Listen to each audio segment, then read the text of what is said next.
اسی سال کے آغاز میں یعنی فروری کے مہینہ کی ایک تقریر کے اندر حضرت ابو جحیفہ رضی اللہ تعالی عنہ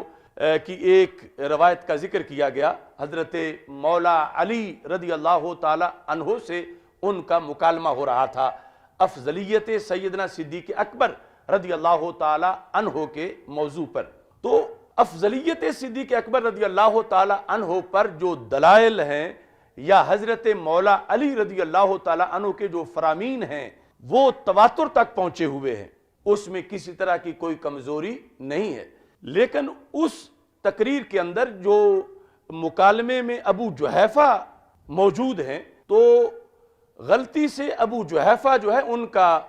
اس مکالمے کے اندر صحابی ہونا جو ہے وہ پیش نظر نہیں رکھا گیا، کیونکہ حضرت مولا علی رضی اللہ تعالی عنہ کے پاس اس عہد میں ایسے لوگ بھی ایسے اعتراض کرنے کے لیے آتے تھے جو بد عقیدہ ہو چکے تھے، اور اس کی کئی مثالیں موجود ہیں۔ تو اس بنیاد پر وہ تذکرہ واحد کے لفظ کے ساتھ یعنی اس کے ساتھ کیا گیا، اور ان کا یعنی صحابی ہونا یہ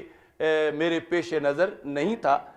بعد میں جب ان کے حالات مزید دیکھے تو وہ چھوٹی عمر کے صحابی ہیں،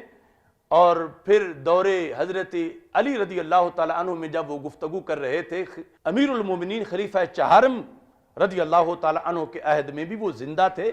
اور 74 ہجری تک اور بعد میں اس سے آگے تک بھی ان کی زندگی بیان کی ہے۔ تو ہمارے نزدیک صحابی کیا تابعی کیا بعد والا کوئی صحیح العقیدہ عالم دین بھی وہ یہ شان رکھتا ہے کہ اسے واحد کے لفظ کے ساتھ ذکر نہ کیا جائے اس سے،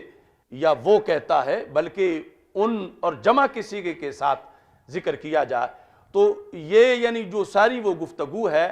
ان کے لحاظ سے جو وہاں پر ہوئی، جو آگے ڈائلاگ ہے وہ سارا بالکل صحیح ہے۔ یعنی حضرت مولا علی رضی اللہ تعالیٰ عنہ کا یہ فرمان کہ اللہ کے رسول صلی اللہ علیہ وسلم کے ظاہری حیات کے بعد جو سب سے افضل ترین ہیں وہ سیدنا صدیق اکبر رضی اللہ تعالیٰ عنہ ہیں، لیکن حضرت ابو جحیفہ کے لحاظ سے جو گفتگو ہے اسے حذف سمجھا جائے کہ وہ ساری کی ساری گفتگو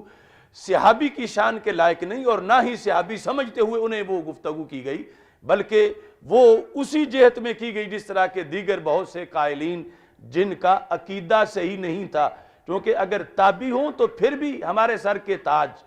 پھر بھی ان کا تذکرہ ویسے نہیں ہوگا جیسے کیا گیا، اور وہ تو صحابی ہیں۔ صرف اس طرح کہ ان کا صحابی ہونے کے لحاظ سے تعین یہ راجع نہیں تھا اس وقت ذہن میں، اور باقی قرائن جو ہیں وہ سامنے تھے، تو وہ گفتگو تھی۔ باقی وہ اللہ تعالیٰ کے فضل سے ایک عظیم صحابی ہیں، اور صحابہ کے لحاظ سے جو ہمارا نظریہ ہے کہ ان کے ذکر کے لحاظ سے ہمارے آقا صلی اللہ علیہ وسلم نے فرمایا اذا ذکر اصحابی فامسکو، جب میرے صحابہ کا نام آئے تو احتیاط سے بولو، اور ایسے ہی اہل بیت اطہار علیہم الرضوان کے لحاظ سے تو وہ سارے فضائل اللہ کے فضل سے